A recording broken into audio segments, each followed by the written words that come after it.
दो नेता बढ़िया लगे, एक तो ओवैसी और एक चंद्रशेखर आजाद। एक कमी है बस, ये चंद्रशेखर तो बिरादरीवाद ज्यादा करे और ओवैसी जी हिंदू मुस्लिम ज्यादा करे। नहीं है तो बढ़िया बंदे, बोलते बढ़िया है, मेहनती बहुत है। पर अब हम सुरक्षित हैं, कभी भी रात को आधी रात को हम लोग बाहर नहीं जा सकते हैं, कोई परेशानी की बात नहीं है अब हमारे साथ। इस साहिबाबाद विधानसभा में तो सबसे बड़ी जीत माननीय सुनील शर्मा जी की करके भेजी थी, तो यहाँ तो विपक्ष पैदा भी नहीं होता। इस योगी ने कम से कम इस गाजियाबाद को इतना सुंदर गाजियाबाद बनाया कि एक से एक इन्वेस्टर आके यहाँ पैसे लगा रहा। नमस्ते, मैं हूं शुभम। आप सभी को जानकारी होगी उत्तर प्रदेश के 2027 के चुनाव नज़दीक आ रहे हैं, जिसको लेकर तमाम राजनीतिक पार्टियां अपनी अपनी तैयारियों में जुट गई है। इस समय मौजूदगी गाजियाबाद में है और गाजियाबाद की साहिबाबाद विधानसभा सीट पर है, जहां के विधायक हैं सुनील कुमार शर्मा। आप मेरे पीछे तमाम लोग देख सकते हैं, उनसे बातचीत करेंगे। योगी जी का प्रदेश कैसा रहा, योगी जी के आने के बाद प्रदेश में क्या बदलाव आया और आने वाले चुनाव पर क्या मूड है। क्या नाम है आपका? निराधार शर्मा नाम मेरा भाई। तो शर्मा जी, जो ये चुनाव आ रहे हैं, विपक्ष तो लगातार अपने हथकंडे अपना ही रहा है। आपको लगा विपक्ष इस बार जीत पाएगा, कुछ सीटें बढ़ा पाएगा अपनी? सीटें कहाँ बढ़ा पाएगा, योगी का जलवा है तो भैया योगी बनेगा मुख्यमंत्री यहाँ का, तो और बीजेपी सरकार यहाँ होगी। यहाँ मैं यहाँ से चला जाऊँगा, अखिलेश यादव का जलवा है। अब एक कैला भट्टा नु चल जाओ, पूरे यूपी में कैला भट्टा और भी तो भट्टे बते रहे हैं न, बताओ। और भट्टे पे तो बते रहे हैं, कैला भट्टे से क्या होगा। अखिलेश को तो ये अखिलेश या राहुल गांधी या इनके कारनामों के सब जनता को पते हैं। गाजियाबाद जनता को तो सब पता है। तो मोदी जी को बता रहे हैं तमाम लोग। अब हो जाओ, मोदी को तो बतावेंगे ये कि मोदी ने कि भैंस खोल ले। अब मैं कुछ और कह देता है तो हम लोग कहते हैं। तो भैंस किसके समय में खुलती थी ये भी बता दीजिए, आप जिस बेल्ट से आते हैं। भैंस आजम खान के खुली थी, जब पूरा प्रशासन भैंस ढूंढने में लग गया था। और जो बेचारे वे थे ना, कमजोर तबके के आदमी, वे बेचारे जो अपने भगे फिरे, कोई रिपोर्ट लिख रहा, उन्हें कहे कि मर्डर की रिपोर्ट लिखे ना में थे, और भैंस खोलने का रिपोर्ट लिखे जा रही। सारा प्रशासन भैंस ढूंढ रहा उसकी।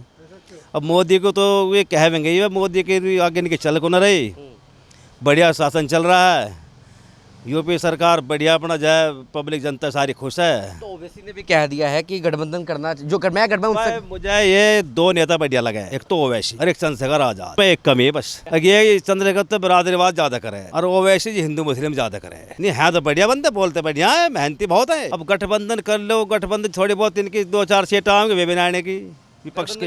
हाँ, पर जैसा गठबंधन वे करेंगे। अब जो हमारा जो हिंदू वोट इनके तिंगे बिखर रहा है, कुछ समाजवादी पे जा रहा है, कुछ कांग्रेस पे जा रहा है, कुछ कहीं जा रहा है, वो भी सारा इकट्ठा होएगा। फिर कुछ आदमी ऐसे, हमारे तो बहुत ऐसे ओवैसी पसंद नहीं करते। अब जब मान लिया हम आपके साथ हैं और ओवैसी आपके साथ लग गया, तो मैं आपके साथ थोड़ी लगवा, फिर बात इनके साथ लगवा जा करके। फिर तो अब पहले भी इन्हें गठबंधन करा था, नहीं करा था, पहली बार करा था। कितनी सीटें आई थी, ऐसे भी घट की थी। गठबंधन करके मायावती छिकेली इनसे, मायावती करते ना गठबंधन, देख लो। अब नहीं करते मायावती गठबंधन, उन्हें पता बच्चे को सीट में भी खराब हो जाएंगी। तो ये तो लो फोड़ने के स्थान पर पहुंचा रखे कांग्रेस भी और ये अखिलेश यादव कह रहे हैं 27 में योगी का सफाया कर देंगे यूपी से इस बार। जी अखिलेश का क्या हो, जो ना क्या क्या, वो तो अभी मैं एक वीडियो सुन रहा था उसके चाचा के, उसके चाचा का, उसका चाचा राम गोपाल कौन है, क्या लगा है उसका, गोपाल यादव जो राधानों का चलवा का बहुत बढ़िया काम करा। राम भक्त में गोली चलवा दी, मुसलमान हमारे पहला स्थान मुसलमानों को मिलना चाहिए। मैंने मुलायम सिंह की भी वीडियो देखी। अगर जब 60% कोटा क्षेत्र में वो पुलिस में भर्ती होगा, 60% मोमडनों को भर्ती किया जाए उसमें। ये इधर पक्षपात करेंगे क्या, हिंदू पागल थोड़ी बैठा है इतना। आजकल तो सब पढ़े लिखे हो रहे हैं, सब बड़े बड़े बालक होने वाला, मतलब कुछ नहीं होने वाला। देख लो, सरकार योगी की आएगी, भाजपा सरकार आएगी, इसमें कहते भी कुछ नहीं होने वाला। तो सवाल अभी आपसे यही, अखिलेश यादव कह रहे हैं 27 में योगी आदित्यनाथ का सफा हो जाएगा, भाजपा का सफा हो जाएगा प्रदेश से। पहली बात आपको एक बात बताऊं कि जिस धरती पे बैठ के गाजियाबाद के आप इंटरव्यू ले रहे हो खड़े होके, इन लोगों के शासनकाल में ये गाजियाबाद इतना गुंडागर्दी के मामले में फेमस हो गया था कि कोई भी बाहरी पार्टी, कोई भी तरह का इन्वेस्टर यहाँ आने से मना कर रहा था। आने की तो छोड़ो, बॉर्डर ही पार नहीं कर रहा था। लेकिन इस योगी ने कम से कम इस गाजियाबाद को इतना सुंदर गाजियाबाद बनाया कि एक से एक इन्वेस्टर आके यहाँ पैसे लगा रहा, रोज़गार दे रहा, सबकी रोजी चल रही है। और जो उत्तर प्रदेश को इन लोगों ने बदनाम कर दिया था, दंगाइयों का प्रदेश कर दिया था, उस योगी ने इस देश को उत्तम प्रदेश बनाया, उत्तर प्रदेश को उत्तम उत्तर प्रदेश बनाया। जिस रामलला के भक्तों पे इन्होंने चलवाई, उस रामलला के मंदिर की स्थापना करवाई। इतने भक्त, इतने श्रद्धालु आज तारीख में जा रहे हैं। चोरी भी तो हो गई। चोरी, एक बात बताओ, राम के समय में रावण भी तो था ना। तो आज लेकिन रावण अयोध्या में नहीं था ना। अयोध्या में नहीं था, अयोध्या के आसपास तो था, ठीक है। तो चोरी हुई, उस पर एक्शन यदि न लेते योगी जी, तब योगी जी दोषी थे। योगी जी दोषी, एक्शन तो ले रहे हैं। कोई छुटपुट नेता को पकड़ के वो चोरी का आरोप लगा रहे हैं। नहीं, ये तो गलत बात है। उन्होंने SIT बैठाया, सब कुछ कर रहा है, एक से एक एक्शन ले रहे हैं। टाइम तो लगता है। अब यहाँ इनको चाहिए कि आज ही बस खीर बना, आज ही खा लो। भाई एक्शन लिया, अगले ने SIT बैठाया, सब कुछ किया, दूध का दूध, पानी का पानी करने का वो अगला वादा कर रहा, तो थोड़ा वेट तो करो।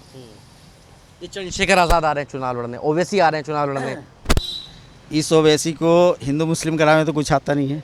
वो बीजेपी को कहता है ये वाली बात। अच्छा एक बात बताओ, जो योगी मठाधीश है थे, वहाँ आज भी जाके देखो, सबसे पहले योगी मुसलमानों के सुनते हैं, हिंदू के बाद में सुनते हैं। जब उनके यहाँ सुबह लगती है, ओबीसी के बारे में भी ये वाली बात कहते हैं कि उनके आप हैदराबाद जाके देखिए, वहाँ पे पहले हिंदू की सुनेंगे वहाँ पे वो भी। तो OBC ऐसी बात क्यों करते हैं, फिर तो हिंदू की बात क्यों नहीं करते? बीजेपी बात करती है ऐसी, वो बात करते हैं पॉलिटिक्स के लिए। ये सबके लिए करता है। योगी ऐसी बात नहीं है कि सिर्फ वो इनकाउंटर किससे हिंदुओं को करवाई, उन्होंने मुस्लिमों को कराई तो हिंदुओं को भी करवाई, ठीक है ना। योगी में उसने सबको समान रूप से देखते हैं वो। लेकिन ये मुस्लिम, ये ओवैसी में ऐसी बात नहीं है। इन्होंने बिहार में गया था, बिहार में भी प्रदेश में दंगा कराई। तो ओवैसी के है योगी जी की टक्कर में नहीं है। योगी की पुनरावृत्ति हो रहा है और भारी बहुमत से वो योगी जी आएंगे। हाँ जी, आपका क्या नाम है सर? मेरा मोहित शर्मा।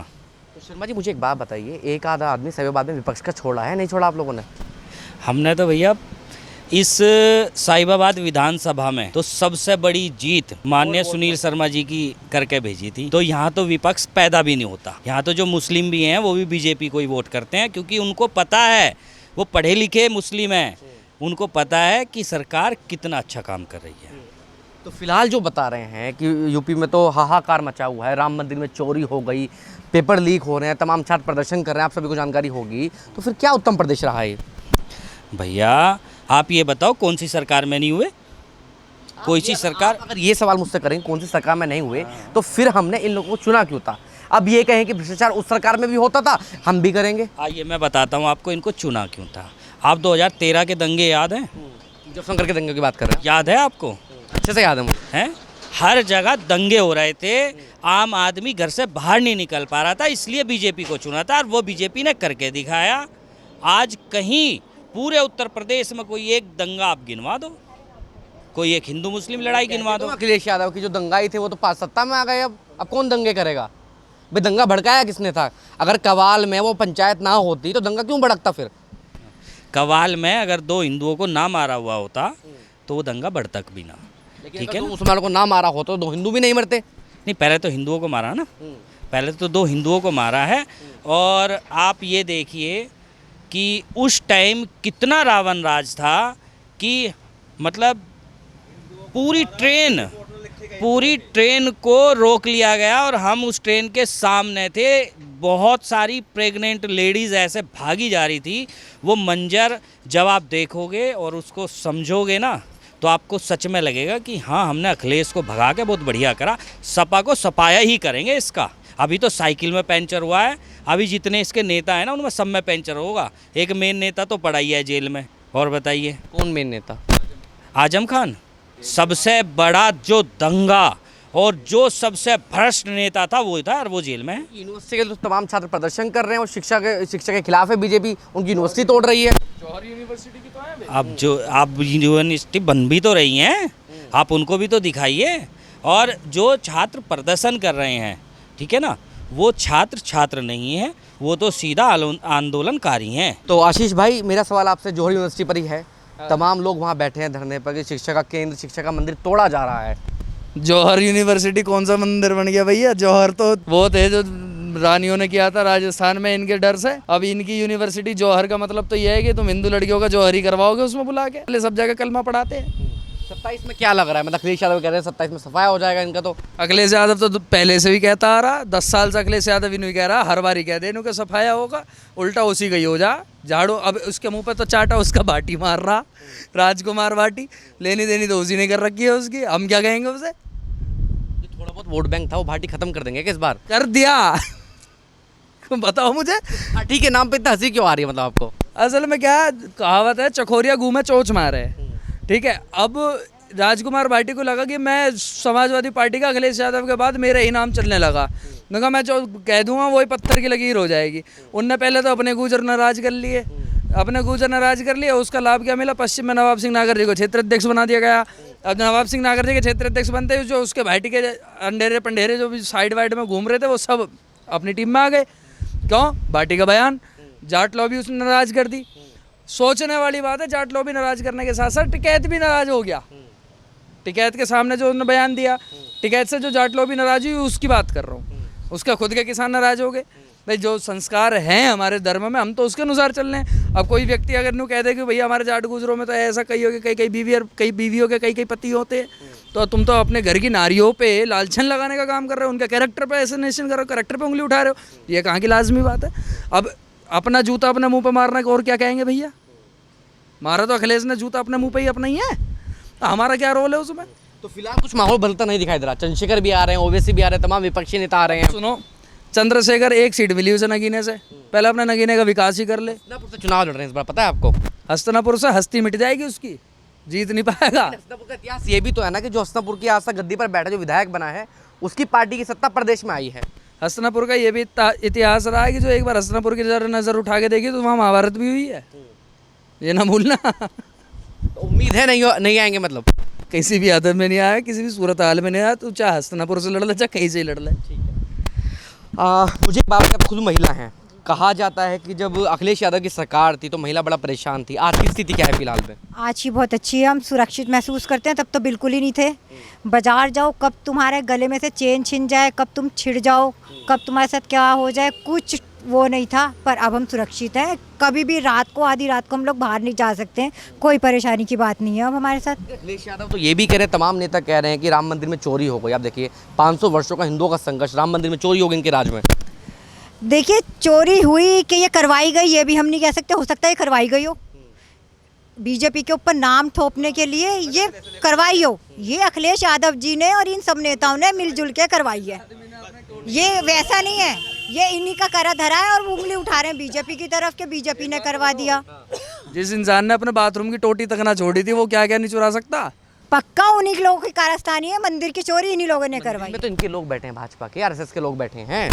नहीं, सफा के भी हो सकते हैं ना। अब हम कैसे कह सकते हैं कि बीजेपी का ही अंदर, उनका समाजवादी पार्टी का नहीं है। आपका नाम शुभम शर्मा है, हम आपको बीजेपी का आदमी मान लें, आप काम सपा के लिए करने लगो, हमारा क्या मतलब है उसमें? ये कह रहे राम मंदिर में चोरी हुई, उसमें सपा का भी हाथ हो सकता है। बिल्कुल, क्योंकि राजनीतिक दृष्टिकोण से अगर आप देखोगे राम मंदिर में चोरी हिंदू की आस्था को ठेस पहुंचाया तो इल्जाम किस पे लगेगा? ये हमारे देश का उसूल है। अब कौन इंसान अपने पैर पे कोड मारेगा? और जिस यादव का नाम आया वो कौन है भैया? टिन्नू यादव की बात कर रहा हाँ, टिन्नू यादव। फिर दूसरा जिन पे नाम इल्जाम लगाया, SIT की जांच में सबको क्लीन चिट मिल गई, फिर कौन फंसा? इन्होंने कहा ये चोरी हो गई, वो चोरी होगी, सारा खजाना वहीं का वहीं रखा था मंदिर का, जितनी भी आस्था से जुड़ी हुई चीज़ें थी, उसका क्या?